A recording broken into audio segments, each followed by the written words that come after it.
మన ప్రభు అయిన యేసుక్రీస్తు నామములో మీ అందరికీ నా జీసస్ కాలింగ్ మినిస్ట్రీ మహిమగల సంఘం తరపున మీ అందరికీ నా హృదయపూర్వక ధన్యవాదాలు తెలియజేస్తాను. బాగున్నారమ్మా? బాగున్నారా? చక్కగా మీరు బాగుండాలని నేను వ్యక్తిగత ప్రార్థనలు చేస్తూ ఉన్నాను. మరి సంఘంలో కూడా మిమ్మల్ని జ్ఞాపకం చేసుకుంటున్నాం. చాలా కుటుంబాలు మీరందరూ కూడా చాలా చక్కగా పిల్లలు పెద్దలందరూ కూడా మీకు మహాజ్ఞానాన్ని దేవుడిచ్చి చక్కగా ఎదగాలని బాగుండాలని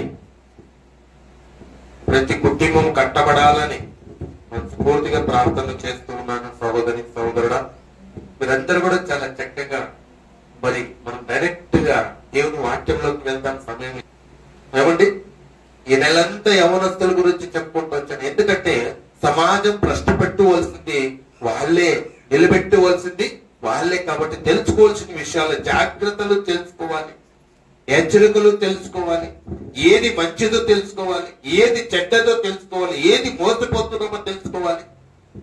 ఏమండి, మరి ఇలాగే ఇంతవరకు ఈ యవనస్తుల గురించి మనం చెప్పుకుంటూ వచ్చాము. మరి ఇంక మీదట వాక్యములోనికి మనం వెళ్దాం. అలాగే యవనస్తులారా పరలోకము దూరము చేసుకోవద్దు. ఏం చేసుకోవద్దు? దూరం చేసుకోవద్దు. చూద్దాం, చూడండి. లూకాసు వార్త 16వ అధ్యాయము 23వ వచనము. అప్పుడు అతడు పాతాళములో బాధపడుచు కనులెత్తి దూరము నుండి అబ్రహామును అతని రొమ్మున ఆనుకొని ఉన్న లాజరును చూచెను. చెప్పట్లు కొడదాం దేవునికి మేము. ఎవరున్నారు? ఎవరు తండ్రి యొద్దకు చేరారు? మరి ఎవరు ఏ ప్లేస్ లో ఉన్నారు అనేది మనం తెలియజేస్తూ ఉన్నాడు దేవుడు, పరిశుద్ధాత్మ దేవుడు. ఈ భూమి పైన ధనవంతుడు ఉన్నాడు, డబ్బున్నవాడు ఉన్నాడు, ఐశ్వర్యం ఉన్నవాడు ఉన్నాడు, నాకిన మించిన వాడు ఎవడు లేడు అనుకున్న వ్యక్తి ఉన్నాడు. మరి కురుపులతోనూ గాయాలతోనూ వచ్చి కుక్కులు వచ్చి ఆ కురుపులు నాకే వ్యక్తి ఉన్నాడు. ఇక్కడ ధనవంతుడు ఉన్నాడు, దరిద్రుడు ఉన్నాడు, ఐశ్వర్యం ఉన్నవాడు ఉన్నాడు, తినడానికి తిండి లేని వాడు కూడా బ్రతికాడు. ధనవంతుడు అంటారు డబ్బుండేవాడిని, తినడానికి తిండి లేని వాడిని ఏమంటారు? దరిద్రుడు అంటారు. మరి వీళ్ళిద్దరి గురించి దేవుడు ప్రస్తావించి ఉన్నాడు. ఐశ్వర్యం ఉన్నవాడు నాకు ఉన్నదని గొప్పలు చెప్పుకుంటూ ఉన్నాడు, గర్వమును వెలుగుతూ ఉన్నాడు. గర్వము తాండవం ఎలుగుతూ ఉంది. డబ్బు శాశ్వతం కాదు, ఐశ్వర్యము శాశ్వతము కాదు, మేడల మిద్దలు శాశ్వతమైనవి కాదు. ఈ భూమి ఆకాశం గతించిపోతుంది. నీ డబ్బు కావచ్చు, ఐశ్వర్యం కావచ్చు, ఎంత కూడా గతించిపోతుంది. ఆయన మాటలు ఎన్నటికీ గతించలేని మాటలు, దేవుని మాటలు. వాళ్ళిద్దరు స్టోరీ మనం వినాలని ఆశ ఉందా మీకు? ఆశ ఉంటే మీరేం చేయాలి? చూద్దాం, దేవుని దగ్గర చూద్దాం. చూడండి, ధనవంతుని దగ్గరికి వద్దాం. ఫస్ట్ మొట్టమొదటిగా 19వ వచనం చదువునా. ధనవంతుడు ఒకడు ఉండెను, అతడు ఊదరంగ బట్టలను సన్నులను ధరించుకొని ప్రతిదినము బహుగా సుఖపడుచువాడు. చెప్పట్లు కొడదాం దేనికి. ఏమంట? ప్రతిరోజు ఏ బట్టలు వేసుకునేవాడు ఆయన? నారా వస్త్రములు, బట్టలు ఖరీదైనవి, విలువైనవి. అలాంటి బట్టలు ప్రతిరోజు వేసుకునే వ్యక్తి అంట ఆయన. అంటే ప్రతిరోజు వేసుకునేవాడు అంటే కొత్త వేసుకునే వ్యక్తి ఏమో. అండి, ప్రతిరోజు వేసుకునేవాడు ఆయన. ప్రతి దినమంట బహుగా సుఖపడేవాడు. ఏది కావాలా తినడానికి అన్నప్పుడు తినడానికి ఏది కావాలో వస్తూ ఉంది. తాగడానికి ఏమి కావాలో తీసుకుని వచ్చే వాళ్ళు ఉన్నారు. ఆడు చేస్తే చాలు, ఒక్క ఫోన్ కొడితే చాలండి, ఎంత కావాలంత దిగుతుంది వాళ్ళ ముందుకి. ఎవరి దగ్గరికి? ధనవంతుని దగ్గరికి. మరి ఆయన ఏం చేస్తూ ఉన్నాడు? ఏది తాగుతూ ఉన్నాడు, తింటూ ఉన్నాడు, సుఖిస్తూ ఉన్నాడు, ఎంజాయ్ చేస్తూ ఉన్నాడు. ఈ లోకము శాశ్వతం అనుకున్నాడు. ఆ యవ్వన కాలంలో ఉన్నప్పుడు, ఆ యవ్వనస్తులుగా ఉన్నప్పుడు ఈ లోకంలో నేను అనుభవించాలి, నాలాగా లెక్చర్ లైఫ్ ఎవరికి ఉండకూడదు, అలాంటి బ్రతుకు బ్రతికాడు. ప్రతిరోజు సుఖపడుతూ ఉన్నాడు, ఆనందిస్తూ ఉన్నాడు. అలాంటి ధనవంతుని గురించి మనం విన్నాం. మరి ఆయన భోజనం చేసేటప్పుడు చికెన్, మటన్, ఫ్రై, ఏమండి ఏదైనా వాళ్ళ దగ్గరికి వచ్చేస్తుంది. తాగుతూ తింటూ పూర్తిగా తినేస్తారండి. ఆకలి కొన్నాడైతే పూర్తిగా తినేస్తాడు. కడుపు నిండిన వానికి ముందు పెడితే ఏం చేస్తాడు వాడు? సగం సగం తింటాడు. అవునా? అలాగే సగం సగం వాడు ధనవంతుడు తిని ఇది టేస్ట్ బాగుందా, ఈ టేస్ట్ బాగుందా, ఈ టేస్ట్ బాగుందా అని చెప్పి అంత కొద్దిగా తినేవాడు. ఎందుకంటే ఆయనకు ఐశ్వర్యం ఉంది, డబ్బు ఉంది, ఏది కావాలో రోజు ఈ రోజు తిన్నది రేపు వేరేది. అర్థమవుతుందా? అలాంటిది తినుకుంటూ ఉంటే ఆ ముక్కు ఏం చేస్తారండి? ఇంట్లో పెడతారు, ఫ్రిడ్జ్ లోనే సగం తిని ఫ్రిడ్జ్ లో పెట్టగలరా? పెడతారు. ఏం చేస్తారు? పడేస్తారు. ఎక్కడ పడేస్తారు? చెత్త కుప్పలో పడేస్తారు. ఇంట్లో వేసుకుంటారా? బెడ్రూమ్ లో దాచి పెడతారా? ఏమండి తినింది సగం సగం తినింది అంతా కూడా బెడ్రూమ్ లో దాచి పెడతారా? వాళ్ళు లేచినప్పుడు తినేకి వస్తుందిలే అని పెట్టలేవు. దాన్ని ఏం చేస్తారు? పడేస్తారు. ఎక్కడ? చెత్త కుప్పలో పడివేస్తారు. ఆ చెత్త కుప్పలో పడివేసినది ధనవంతుని గురించి ఇంతవరకు విన్నాం. మరి దరిద్రుడి దగ్గరికి వెళ్దాం. దరిద్రుడి దగ్గరికి వినాలని ఆశ ఉందా? ఉంటే ఏం చేయాలి? మీరు వినండి, ఆసక్తి కలిగి వినండి. ధనవంతుని గురించి విన్నారు. ఇప్పుడు దరిద్రుని దగ్గరికి వెళ్దాం. దరిద్రుని దగ్గరికి వెళ్దాం. ఇప్పుడు తిని వేసింది ఎక్కడేశారు? చెత్త కుప్పలో బయట పాడి వేశారు. తినడానికి ఆహారం లేనివాడు, దరిద్రుడుగా ఉండేవాడు, డాక్టర్ దగ్గర పోయి చూపించుకునే స్తోమతి లేనివాడు, ఏమండి డాక్టర్ దగ్గర కూడా పిలుచుకొని పోలేని పరిస్థితి. ఎవరున్నారు? ఎవరు లేరు. ఎవరైనా వస్తారా? ఆ గురుపులతోనూ గాయాలతోనూ నిండిపోయి స్నానాలు చేయించే వాళ్ళు కూడా లేరు. ఈ మానవ నైజం ఎలాంటిదంటే మానవునికి డబ్బు ఉంటేనే అందరి దగ్గర ఉంటారు. డబ్బు లేదనుకో ఉంటారండి? ఉండలేరు. ఇంత ధనవంతులతో ఉన్నారు, క్యూ కట్టారు. ఎందుకంటే లెక్కలున్నాయి. మనకి ఏ సహాయం చేస్తాడు, మాకు జీతాలు వస్తాయి. మరి దరిద్రులతో ఏమున్నాయి? ఏమీ లేదండి, ఏమీ లేదు. అప్పుడు ఏం చేశాడు? ఆకలేసింది దీనికి. ఏం చేశాడు ఈయన? ఏమి చేసే? చెత్త కుప్పలో ఉండేది పోయి దాన్ని తీసుకుని పరమానందమును తింటూ ఉన్నాడు. ఎవడే? దాన్ని తీసుకుని తిని ఊరికే ఉన్నాడా వాడు? దాన్ని తిన్నుకుంటూ ఏమై ఎలాంటి వాడు, ఎలాంటి మనసు ఉంది ఆయనకి, ఎలాంటి స్వభావం ఉంది ఆయనకి? ఎంగిలి మెతుకులు తినుకుంటూ జీవనం సాగుతూ ఆయన ధనవంతుడు బయటికి వెళ్ళేటప్పుడు ఆయన ఎక్కడున్నాడంట? ఆయన వెళ్ళేటప్పుడు బయట, కంపౌండ్ బయట ఉన్నాడు. చెత్త కుప్ప ఎక్కడ ఉంటుంది? బయట ఉంటుంది. ఆ చెత్త కుప్పలో తినడము, ఆ కంపౌండ్ దగ్గర రావడము, అక్కడ కూర్చోవడము.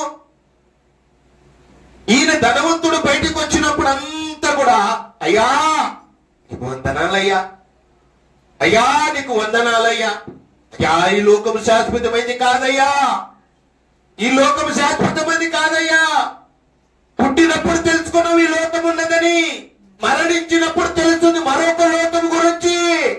ఆ లోకానికి నువ్వు వెళ్ళాలంటే ఈ లోకంలో నువ్వు ధర్మం చెయ్యయ్యా, లేని వాడికి సహాయం చెయ్యయ్యా, వస్త్రం లేనట్టు వాడికి వస్త్రం నీవయ్యా, అన్నం లేని వాడికి పిలిచి అన్నం పట్టాయి అంటే రే వీడెవడు వీడు అన్నం కొరకు వచ్చాడు, వీడు లాగి పొట్టేంట్రా వీడిని. అంతే కదండి. పేదవాడు ఎందుకు వచ్చాడు వాడిని ఇంటి ముందుకంటే భిక్షం అడుక్కొనడానికి, అన్నం కోసము, ఆకలి తీర్చుకోవడానికి కోసము ఉన్న వాళ్ళ దగ్గరికి వెళ్తారు. ధనవంతుడు కూడా అక్కడ వెళ్ళేటప్పుడు దేవుని గురించి చెప్తూ ఉన్న లాజరు అక్కడైతే ఆకలి దేవుడు తీర్చేస్తాడు. ప్రభువా ఆకలి తీర్చవయ్యా, ఆకలి తీర్చండి ప్రార్థన చేస్తూ ఉన్నాడు నిత్యము ఆయన. అది ఎంగిలిదా, ఆ చెత్త కుప్పులదా, పారివేసిందా అనుకోడు ఆయన. ఆకలి తీరడమే ముఖ్యం, బ్రతకడమే ముఖ్యం. అర్థమవుతున్నాయా? అలాగే దేవునికి ప్రార్థన చేసుకుంటూ ధనవంతుడు వచ్చేటప్పుడు వెళ్ళేటప్పుడు ఆయనకి ప్రార్థన చేసేవాడు. అయ్యా ఆయనకి మారుమోస్తు దయచేయి ప్రభువా, ఆయన ఇదే లోకం అనుకుంటున్నాడు, ఇదే శాశ్వతం అనుకుంటున్నాడు, తాగుతున్నాడు, తింటూ ఉన్నాడు, వ్యభిచారం చేస్తూ ఉన్నాడు, నా కళ్ళాలతో చూస్తూ ఉన్నాను, వచ్చేవాళ్ళు వెళ్ళేవాళ్ళు అంతా కూడా నాకు తెలుసు ప్రభువా.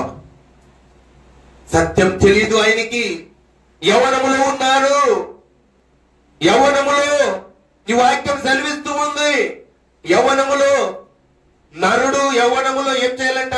నా కాడి మోయట వానికి నరునికి మేలు అని చెప్పావు ప్రభువా. కానీ భ్రష్టుడైపోయాడు ప్రభువా, ఈ లోకంలో భ్రష్టుడైపోయాడు అని ప్రార్థన చేసేవాడు. మరి ఆయన చూద్దాం, ఆయన బ్రతికిన దినాలన్నీ కూడా అక్కడ చదువునన్న 20వ వచనం చదువు. లాజరు అను ఒక దరిద్రుడు, ఆయన పేరేంటంట? లాజరు. ఆయన ఎలాంటి బిరుదు? ఆయనకి ఏలాంటి పేరుంది? దరిద్రుడు అని. ఆయనకేముంది పేరు? ఆయనకేముంది? ధనవంతుడు. ఆయన ధనవంతుడు, ఈయనేమై ఉన్నాడు? దరిద్రుడై ఉన్నాడు. చూద్దాం, చూడండి. ఆయన కురుపులతో నిండినవాడై ధనవంతుని ఇంటి వాకిట పడి ఉండి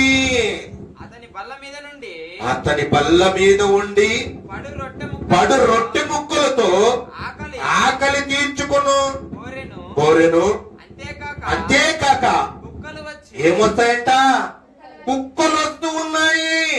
ఎందుకు వస్తున్నాయి? ధనవంతుడు వేసిన ఆ భోజనం చేయడానికి వచ్చాయా? ఆ చెత్త కుప్పలు వేసిన మటన్, చికెన్, ఫ్రై అవన్నీ తినడానికి వస్తున్నాయా?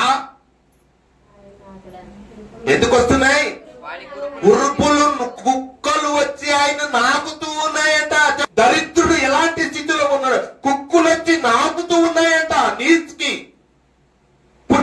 అలాగే ఒళ్ళంతా ఇలా బొప్పుల మాదిరి వచ్చేది, టుప్పని పగిలిపోతానే ఆ నీళ్లు, నీసు నీళ్ళంతా కారేవి. ఆ నీసు నీళ్లు కన్నా కూడా కుక్కలన్నీ వచ్చి నాకుతూ ఉన్నాయంట. ఆ నాకిన తర్వాత ఎలాంటివి ఉన్నదంటే ఆయన కుక్కలు వచ్చి వానికి కురుపులను నాకెను. అక్కడ చదువున్న 22వ వచనం. ఆ దరిద్రుడు చనిపోయాడు.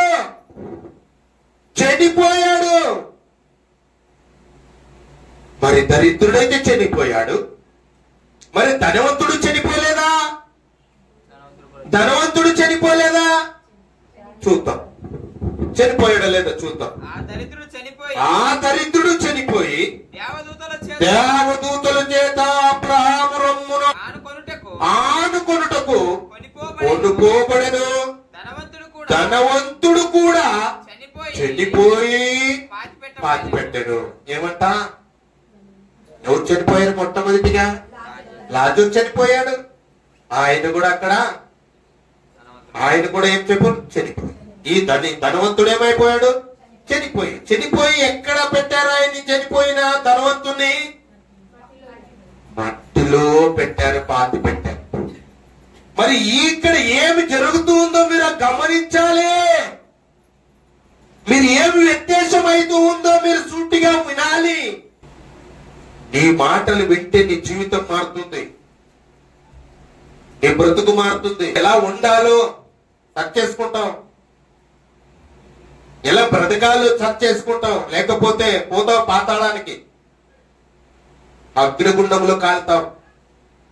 ఈ మాటలు నీకు ఎప్పుడు గుర్తొస్తాయంటే పుట్టినప్పుడు తెలుసుకున్నావు ఈ లోకం గురించి, మరణించినప్పుడు తెలుస్తుంది మరొక లోకం గురించి. ఆ లోకం గురించి తెలియజేస్తుంది బైబుల్, పరిశుద్ధ గ్రంథం. ఈ మాటల మీద నేను లక్ష్యం ఉంటుంది, నీకు మేలుకరంగా దీవెనకరంగా దేవుడు నింపుతాడు. లేకపోతే నిన్న భ్రష్టులకు అప్పగించేస్తాడు, అపవానికి అప్పగించేస్తాడు. అగ్ని ఆరదు, పురుగు చావదు, యుగముల మండాల్సి ఉండేది. హృదయం కావాలి దేవునికి. నీ 10 రూపాయలు అవసరం లేదు. జాగ్రత్తగా విను. దరిద్రుడు చనిపోయాడు, ధనవంతుడు కూడా చనిపోయాడు. ధనవంతుని పరిస్థితి మొట్టమొదటిగా చూద్దాం. అప్పుడు అతడు పాతాళములో బాధపడుచు ఉన్నాడు. ఏ పాతాడు? ఎక్కడున్నాడు? ఇక్కడ ఎలా బ్రతికాడు?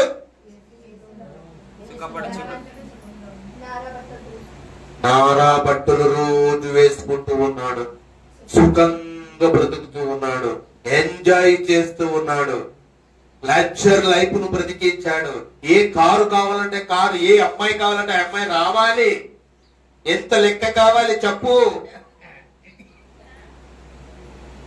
అలాంటి బ్రతికిన వాడు చనిపోయాడు. ఎక్కడికి వెళ్ళాడంట? పాతాళము. ఈ లోకములో చెప్పిన మాట, దరిద్రుడు చెప్పిన మాట ఎవరు వినలేదు. చెప్పిన మాట వినలేదు ఆయన. ధనవంతులు అనుకునే వారందరూ కూడా ఈ లోకం శాశ్వతమైంది కాదు. మరణం ఏదో ఒక రోజు మరణం సంభవిస్తుంది. ఆ మరణం దేవుని దగ్గర ఉండాలంటే ఈ లోకములో ఎలా బ్రతకాలో నేర్పిస్తుంది బైబుల్. ఎలా జీవిస్తే దేవుని దగ్గరికి చేరుకుంటామనే విషయాలు లేఖనాలు మనకు తెలిపిస్తున్నాయి. బైబుల్లో అన్ని కూడా రాసి, ముగింపు ప్రారంభము కూడా ఎలా జరుగుతుంది, ముగింపు ఎలా అయిపోతుంది అనే విషయాలు కూడా బైబుల్లో ఉన్నాయి. అందుకే అది పరిశుద్ధ గ్రంథం అని లేఖనాలు కనిపించి ఉన్నాం. అందుకే దేవుని మనసు అని మనం చెప్పుకుంటూ ఉన్నాం బైబుల్ని. చదువునా? అగ్నిగుండములో పాతాళములో బాధపడుచు ఉన్నాడంట. అంటే బాధ అంటే ఈ లోకంలో ఏమి తెలియదు ఆయనకి. అలాంటి వాడు చనిపోతని ఏమొచ్చింది ఆయనకి? ఎక్కడికి వెళ్ళాడు? పాతాళానికి వెళ్ళిపోయాడు. యేసులో బ్రతికిన వాడు అక్కడ ఏముందంట? ఎలా ఉందంట? అగ్ని ఆరదు, పురుగు చావదు. అక్కడేమన్నా ప్రజలుగా ఒక కోటేశ్వరుడు ధనవంతుడు అని చెప్పి ఏమన్నా ఏసీ రూమ్ ఉందా? ఇప్పుడు చాలా మంది చూడండి ఈ లోకంలో ఏం చేస్తూ ఉంటారంటే, అర్థమవుతుందా? మామూలు ఖైదీలకి వేరు, వీళ్ళకి సపరేట్ ఉంటుంది. అలా ఏమన్నా పాతాళంలో ఉందా? ఉందా అండి? లేదండి. ఈ లోకంలో బ్రతికిన రోజులు ఎలా బ్రతకాలో నేర్పిస్తుంది బైబుల్. ఎలా జీవించాలో నేర్పిస్తుంది బైబుల్. ఎలా ఉంటే పరలోకాన్ని చేర్పిస్తుందని చెప్తుంది బైబుల్. నీకు పాతాళం ఎలా వస్తుంది అనేది కూడా చెప్పాడు. ఎలా జీవిస్తే పాతాళం, ఎలా బ్రతికితే దేవుని కోసం బ్రతికితే పరలోకం అనే విషయాలు తెలియజేస్తూ ఉన్నాడు.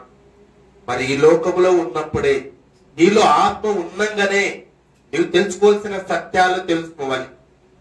ఈ లోకంలో ఉన్నప్పుడు నీ బ్రతకడం నేర్పిస్తూ ఉన్నాడు దేవుడు.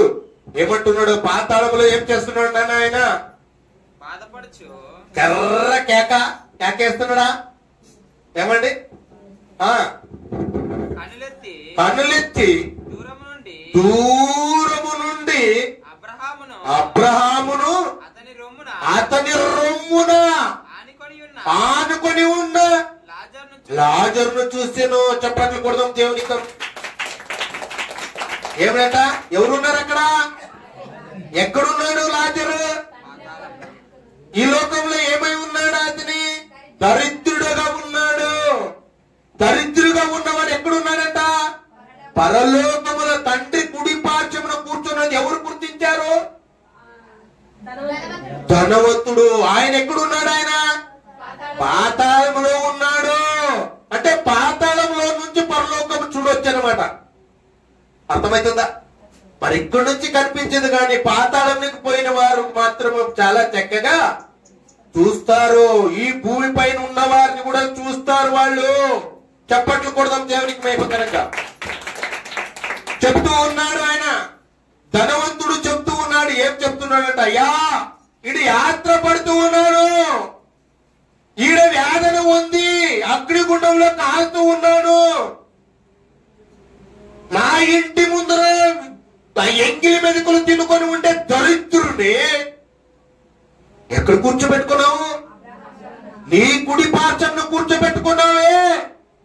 నేను లగ్జరీ లైఫ్ లో ఉన్నాను, ఎంజాయ్ చేశాను, ఆ లోకంలో ఉన్నాడు ఐశ్వర్యవంతుని నేను, నాకేమి నాయనా ఇక్కడికి అన్నప్పుడు, నాయనా నా కుమారుడు చెప్పినప్పుడు నువ్వు వినలేదే.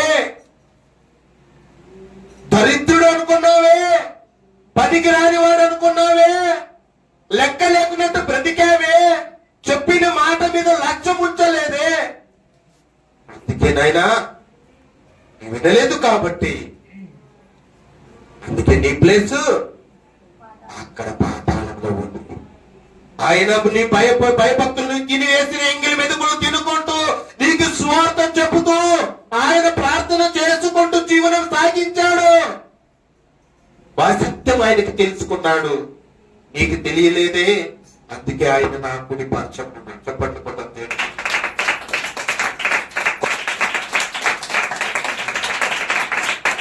కుడి పార్శ్వమున కూర్చున్నాడు. మీరందరూ కుడి పార్శ్వమున ఉండాలని స్ఫూర్తిగా ఒకసారి జ్ఞాపకం. చూసావా, ఈ లోకం శాశ్వతమైనది కాదని దేవుడు చెప్తూ ఉన్నాడు.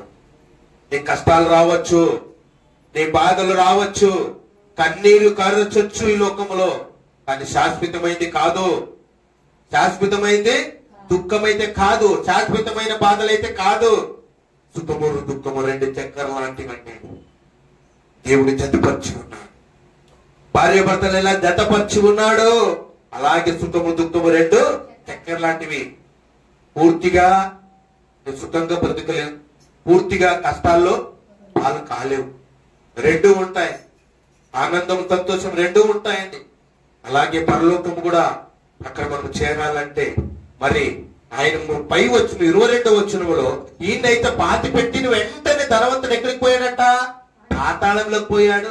మరి ఆయన చనిపోయినప్పుడు పైన 22వ వచనంలో చదువునన్నా, ఆ దరిద్రుడు చనిపోయాను, దేవదూతలు చేత అబ్రహాము ఏమంట దేవదూతలు వచ్చాయంట ఆయన తీసుకొని పోవడానికి. చెప్పట్లు కొట్టరే. ఏమో ఆలోచిస్తూ ఉన్నాను, ఏమో మీరు అసలు అర్థమే కాదు. వినడానికి ఆసక్తి, పచ్చరై టైర్ లాగా ఉన్నాయి మీ ముఖాలు.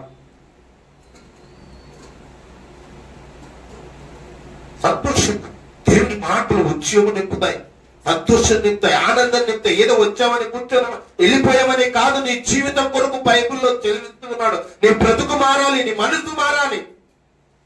మారిన మనసు దేవునికి ఇస్తే ఫలితం ఉంది. హల్లెలూయా. ఏముంటాయంట? చనిపోయినప్పుడు, దరిద్రుడు చనిపోయినప్పుడు ఏమొచ్చాయంట? దేవదూతలు వచ్చాయి. ఎవరో కోసం చెప్తున్నారు అనుకుంటున్నారా మీరు? మీ కొరకే దేవుడు తెలిపిస్తూ ఉన్నాడు. అలాంటి ఇద్దరు ఉన్నారు. మీరు అలా ఉండకూడదు, మీరు అలా బ్రతకూడదు. ధనవంతుల్లాగా కాదు, కానీ దరిద్రులాగా మీరు బ్రతికినా పరలోకంలో ఉంటారంటున్నాడు. చెప్పట్లు కొడదాం దేనికి. మీరు దరిద్రులుగా ఉన్నా, కష్టాలున్నా, బాధలున్నా, శ్రమలున్నా కూడా మీరు పరలోకంలో దేవుని కుడి పార్శ్వమున ఉంటారని. హల్లెలూయా. ఎంత చక్కటి మాట దేవుడు చూసావా, ధనవంతుడు డబ్బు శాశ్వతమే కాదు, బంగారు శాశ్వతమని కాదు. చాలా మంది కుటుంబంలో బంగారు కోసము, ఇండ్ల కోసము భార్య భర్తలు గొడవ పడుతూ చాలా బజారుకి పోయి బయట వీధున పడి కోట్లు మెట్లెక్కి ఎంతో మంది అవుతున్నారు లేదమ్మా, అవుతున్నారు లేదా? సత్యం తెలియదు కాబట్టి, సత్యం తెలియదు కాబట్టి అలాంటి వారి కొరకే ఈడియా చేస్తూ ఉన్నాం. అలాంటి వారికే ఈ ఈడియా తెలుసుకోవాలి, వాళ్ళ కుటుంబం సరిపడాలి, వాళ్ళ పిల్లలు అందరు కూడా క్షేమంగా వాళ్ళ కుటుంబాలు ఉండాలని. తప్పు ఉందని వెర్రివీగే వాళ్ళు, హీరో అనుకున్నవాడు జీరో చేస్తాడు దేవుడు, ఎక్కువ చేసుకున్నాడు తక్కువ చేస్తాడు దేవుడు. ఆ విషయాలు వాళ్ళకి తెలియజేయాల. ఇది యవ్వనంలో ఉన్నప్పుడు పరలోకాన్ని పోగొట్టుకుంటారనే విషయాలు సబ్జెక్ట్ అర్థమైందండి, అంశం అర్థమైందా? మరొక మాట మీకు తెలియజేయాలని ఆశపడుతున్నాను. చూద్దాం, చూడండి. అక్కడ కీర్తనలకు రండి, 109వ అధ్యాయము 17వ వచనం చదువున్నాను. శపించుట వానికి ప్రీతి గనక అది వాని మీదికి వచ్చి ఉన్నది దీవెనయందు వారికి ఇష్టము లేదు గనుక అది వానికి దూరమాయను. ఏమర్థమైంది మీకు ఇప్పుడు? శపించు వారికి శాపాలు వస్తాయి, చెప్పించిన వారికి శాపములు వస్తాయి. ఏమొస్తాయంట? శాపములు వస్తాయి, దీవెనలు వస్తాయా? మరొకసారి చదువునా? శపించుట వానికి ప్రీతి కనుక అది వాని మీదికి వచ్చి ఉన్నది, దీవెనయందు వానికి ఇష్టం లేదు గనుక అది వానికి దూరమాయను. చూసావా, ఇష్టం లేకపోతే ఏమైతుందంట? ఏమి ఇష్టము? శపించుట వానికి ఇష్టం గనుక, చెప్పించుటమే వానికి ఇష్టం, తిట్టడమే వానికి ఇష్టం, దూషించడమే వానికి ఇష్టం, శాపనార్థాలు పెట్టేవారు, అదే వారికి ఆనందం, అదే సత్వం. తిట్టానులే, అన్నానులే, నేను ఏమంటే ఏమనుకున్నావు? నేనంటే ఏమనుకున్నావు? పవర్ఫుల్ లేనా? మాట పడలేనిది అని, నేను మాట పడలేని వాడని అన్నట్టు ఏమనుకున్నావు? వానికి తక్కువ, ఆమెకి తక్కువ నేను సరలేదండి. మరి వారి మీదికి వచ్చి ఉన్నది ఏమొస్తుందో చూడండి. దీవెనయందు వానికి ఇష్టం లేదు కనుక అది వానికి దూరమైన. ఇష్టం లేదు కాబట్టి దీవెనలు, ఆశ్రదలు, కృప, దేవుడు అంటే లెక్క లేకున్నట్టు ఉన్నవానికి ఎంత అది దూరమైపోతాయంట, దూరమైపోతాయి. దేవుడి కృప దూరం అయిపోతుంది, దేవుడు దీవెనలు దూరం అయిపోతాయి, ఆయన ప్రసన్నత దూరం అయిపోతాయి. ఎలా ఉన్నప్పుడు? ఎలాంటి వారికి? నీవు శపించటం ఇష్టంగా నీవు భావించుకున్నావు కాబట్టి నీ కోపమే నిన్ను, నీ గర్వమునే నిన్ను అడుగు త్రొక్కును. ఎన్నోసార్లు మీరు విన్నారు వాక్యం. మరి ఎలా ఉండాలనుకుంటున్నారు? నేను ఎలా ఉంటే దీవెనలు, ఆశీర్వాదాలు నీకుంటాయి? అందుకే ఏం చెప్పాము అక్కడ అంశంలో చెప్పుకున్నాం, పరలోకమును పోగొట్టుకోవాలి. ఎవరులారా అంటే ఇప్పుడు ఇక్కడ చెప్పించడంలో ఉన్నప్పుడు నీవు ఏం పోగొట్టుకున్నట్టు? పరలోకాన్ని పోగొట్టుకున్నట్టు. ధనవంతుడు ఏం పోగొట్టుకున్నాడు? పరలోకాన్ని పోగొట్టుకున్నాడు. అర్థమవుతున్నాయి మాటలు. మరొక మాట మీకు గుర్తు చేయాలని ఆశపడుతూ ఉన్నాను. మరి ఇక్కడ దీవెనలు పోగొట్టుకున్న వ్యక్తి గురించి మనం విన్నాం, పరలోకమును పోగొట్టుకున్న వ్యక్తి గురించి. సువార్త 15వ అధ్యాయం 13వ వచనం. కొన్ని దినములైన తర్వాత ఆ చిన్న కుమారుడు సమస్తమును కూర్చుకొని దూరదేశమునకు ప్రయాణమైపోయి అచ్చట తన ఆస్తిని దుర్వ్యాపారముల వలన పాడు చేసెను. ఏం చేశాడంట? దుర్వ్యాపారాలు చేశాడంట. అంటే ఫ్రెంచ్ తీసుకుని పోయాడు. తండ్రి ఉన్నాడు, తండ్రికి కుమారులు 2 ఉన్నారు. ఆ ఇద్దరు కుమారుల్లో ఒక చిన్న కుమారుడు ఏమడుగుతున్నాడు? ఆస్తి అడుగుతున్నాడు. ఆస్తి అడిగినప్పుడు రేనైనా ఎందుకురా కష్టాలు పాలవుతావురా, నీకు ఆస్తి ఇచ్చాను అనుకో అవంతా అయిపోతుంది నాయన, చెడాలకు దూరం ఉండాలని దేవుడు చెప్తున్నాడు నాన్న, నీవెందుకు అవసరం లేదు, నీవు వెళ్ళొద్దు నాన్న, నీకు ఇయ్యలేదేనంటే హఠం చేశాడు. లేదండి నా ఆస్తి నాకు ఇవ్వాలి, నన్ను పుట్టించలా, మరి అలాగే నాకు ఇవ్వు, నాకు అధికారం ఉన్నది, నాకు ఇమ్మని అడిగినప్పుడు ఆయన ఏం చేస్తాడండి? ఇంకా ఇచ్చేసాడు. ఇచ్చేసినప్పుడు వాళ్ళ ఫ్రెండ్స్ వాళ్ళంతా కూడా తీసుకుని వెళ్ళాడు. ఆస్తి ఉన్నప్పుడు ఎవరు తోడైతారు? వాళ్ళకి ఫ్రెండ్స్ తోడైతారు. ఫ్రెండ్స్ ఏమైనా ఉపయోగపడేవి ఏమైనా చేస్తారా? ఏమైనా సలహాలు ఇస్తారా? ఏమండి బాగుపడినైనా మంచి సలహా ఇస్తారా? ఏం చేస్తారు వాళ్ళు? పాడు చేయడానికే, వారితో దోచుకునడానికే, వారిని నెట్టింటి ముచ్చేసేయడానికే ఈ ఫ్రెండ్స్. వారితో ఉన్నప్పుడంతా ఏం చేశారు? దుర్వ్యాపారాలు చేశారంట. ఏ అమ్మాయి కావాలో అమ్మాయి పిలిపించుకున్నది, ఆమెకు లెక్కించేది, ఏది కావాలని తినడం తాగడం అన్ని కూడా ఖర్చు అయిపోయాయి. ఉన్నారండి ఫ్రెండ్స్? ఉన్నారా? అయిపోయినప్పుడు వానికి తినడానికి కూడా లేకున్నట్టుగా పనికి వెళ్ళని చెప్పి, నాకు పందులు ఉన్నాయి రా, వెళ్ళి కాసుకుంటూ రాపో. ఫస్ట్ ఫుడ్ అడిగాడు, లేదు అన్నం పెట్టను, అన్నం పెడితే పనుకుంటాం, తిని బాగా పనుకుంటాం, దాన్ని కాపలా కాసేవారెవరు? నువ్వు కాసుకుని రా, వచ్చిన తర్వాత నీకు భోజనాలు మంచి భోజనాలు ఏర్పాటు చేస్తానని చెప్తాడు. సరేలే అని చెప్పిపోయి వచ్చాడు. ఆకలి కొన్నాడు, కష్టపడుతున్నాడు. ఇక్కడ చూస్తే ఆకలితో ఉన్నాడు. వచ్చిన తర్వాత అవి మరలా భోజనం అడిగాడు. మరలా చెప్తూ ఉన్నాడు, లేదు దానికి పందులకి పొట్టు కలిపి పెట్టు, దానికి మేత ఫస్ట్ పెట్టేస్తే నీకు అన్ని పనులన్నీ అయిపోయినట్టే, చక్కగా తిందు అని చెప్తాడు. తిరిగిపోతే అవి గబా గబా గబా గబా గబా తింటూ ఉన్నప్పటికీ ఏం తిన్నాడంటే ఆయన కూడా ఆకలికి తట్టుకోలేక పొట్టు తిన్నాడంట. పొట్టు తిన్నాడంట. ఎవరి నుంచి విడిపోయాడు? తండ్రితో నుండి విడిపోయాడు. తండ్రి ప్లేస్ లో నుండి వెళ్ళిపోయాడు. సృష్టి చేసిన సృష్టికర్త వైపు వెళ్ళిపోయాడు. అక్కడ పోకున్నట్టుగా సహవాసం కట్ చేసుకున్నాడు. ఏం తిన్నాడు అక్కడ?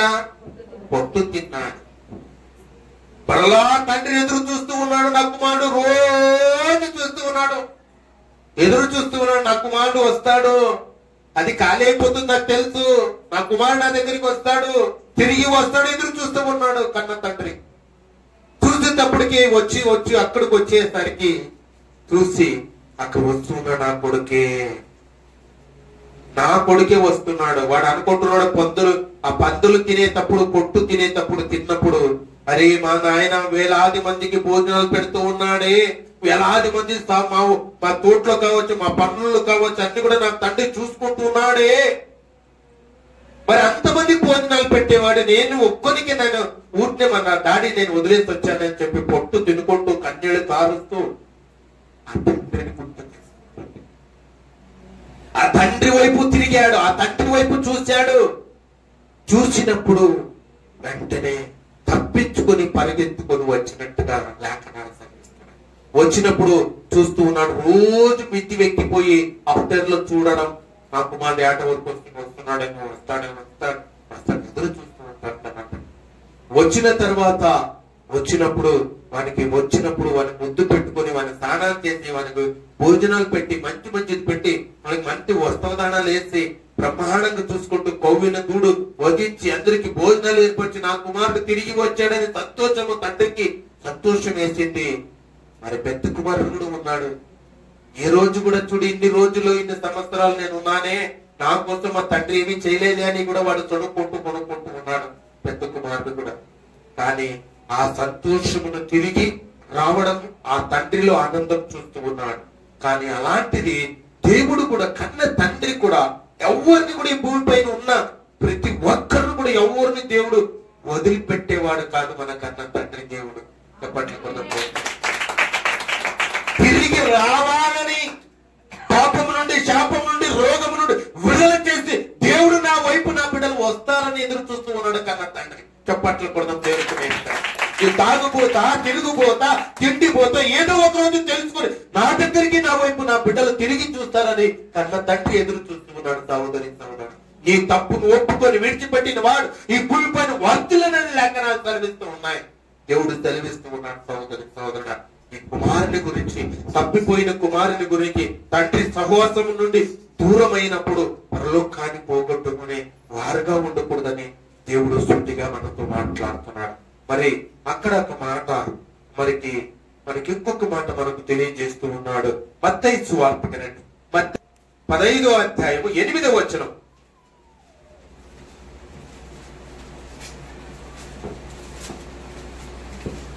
వేషధారులారా ఈ ప్రజలు తమ పెదవులతో నన్ను గణపరచుదురు గాని వారి హృదయం నాకు దూరంగా ఉన్నది. హల్లెలూయా.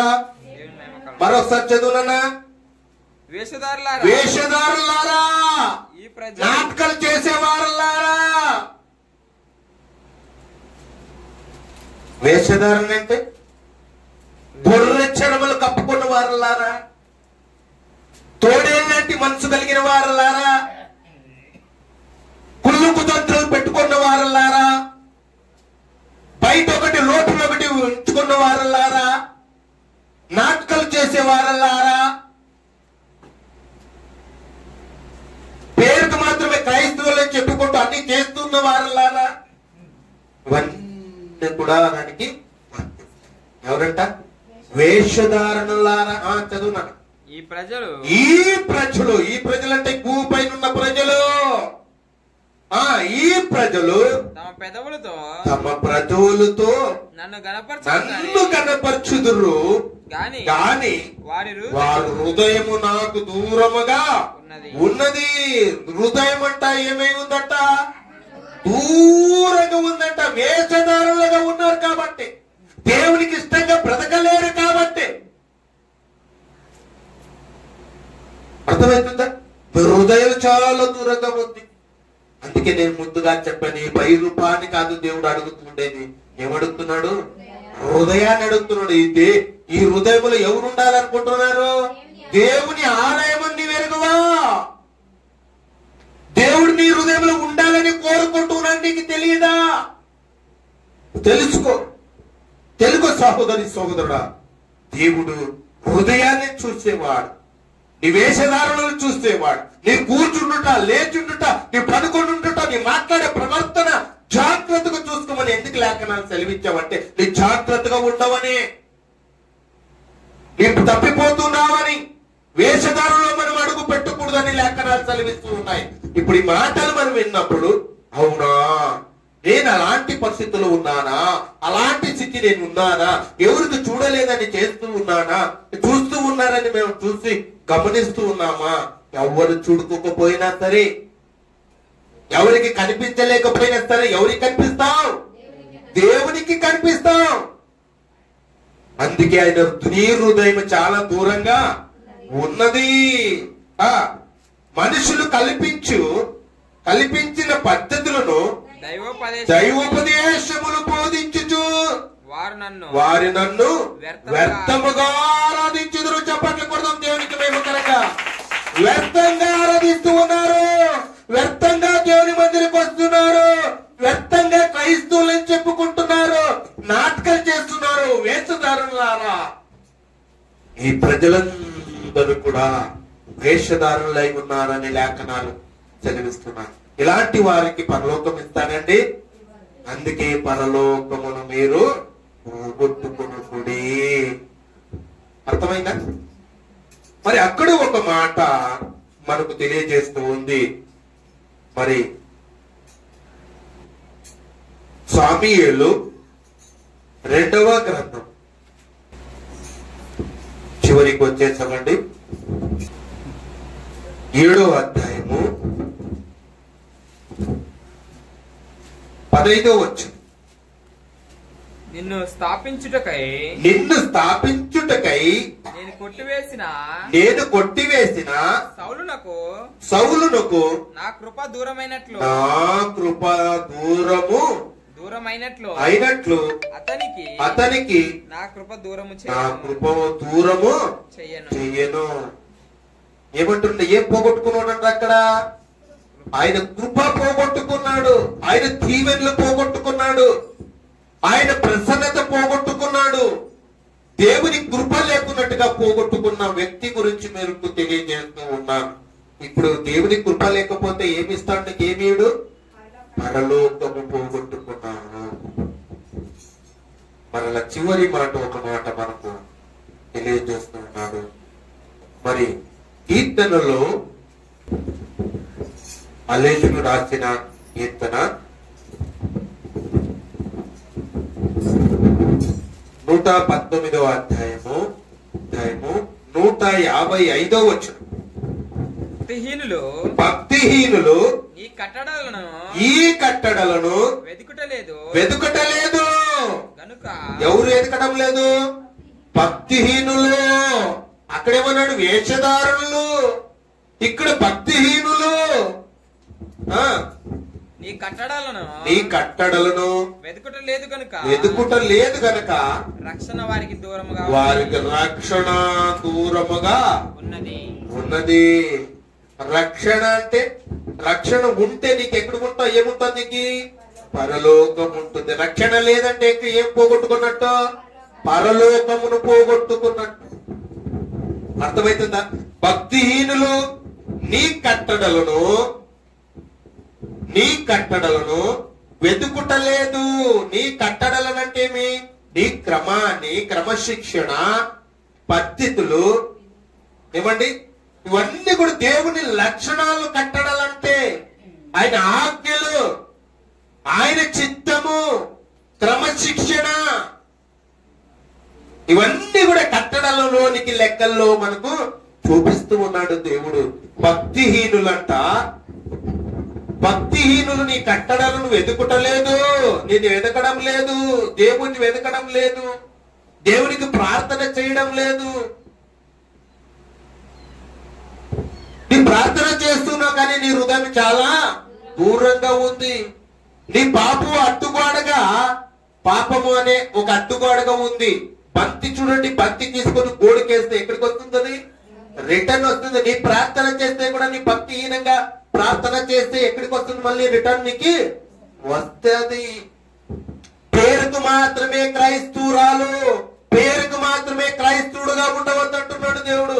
అలా ఉంటే నీవు భక్తిహీనులుగానే ఉంటే నీకు పరలోకము ఉండదు అని దేవుడు సూటిగా మనతో అందరితో మాట్లాడుతూ ఉన్నాడండి. ఆయన రక్షణ అంట గనక రక్షణ వారికి దూరముగా ఉన్నది. రక్షణ పోగొట్టుకుంటే నీ పరలోకాన్ని పోగొట్టుకున్నట్లు. సహోదరుడా, ఎన్ని మాటలు మనం విన్నాం, చాలా చక్కటి మాటలు. మొట్టమొదటి మాట, మన పరలోకమును దూరము చేసుకున్నాడు ధనవంతుడు. రెండో మాట నీ హృదయము దేవునికి దూరముగా ఉన్నది. అక్కడ నీవు పరలోకాన్ని పోగొట్టుకున్నట్టు. మరి తండ్రి సహవాసమును దూరము చేసుకున్నవాడు పరలోకాన్ని, తండ్రి అయిన దేవుణ్ణి కూడా దూరం చేసుకున్నట్టు, పరలోకమును దూరం చేసుకున్నట్టు. నాలుగో మాటగా అక్కడ మనకు దీవెనలు దూరము చేసుకున్నట్టు. దీవెనలు అంటే ఎక్కడ? పరలోకమును కూడా దేవుని దీవెనలు దూరము చేసుకున్నట్టు. అలాగే దేవుని కృప దూరము చేసుకున్నట్టు. దేవుని ప్రసన్నత దూరం చేసుకుంటే నీ పరలోకాన్ని పోగొట్టుకున్నట్టే. అర్థమైందా? ఎన్ని మాటలు చెప్పుకున్నాం మనము? 6 మాటలు మనము చెప్పుకున్నాం. సహోదరుడా, ఇంతటితో ఈ వాక్య భాగాన్ని నేను ముగిస్తూ ఉన్నాను. దేవుడు వాక్యాన్ని దీవించి బలపరచును గాక. ఆమేన్.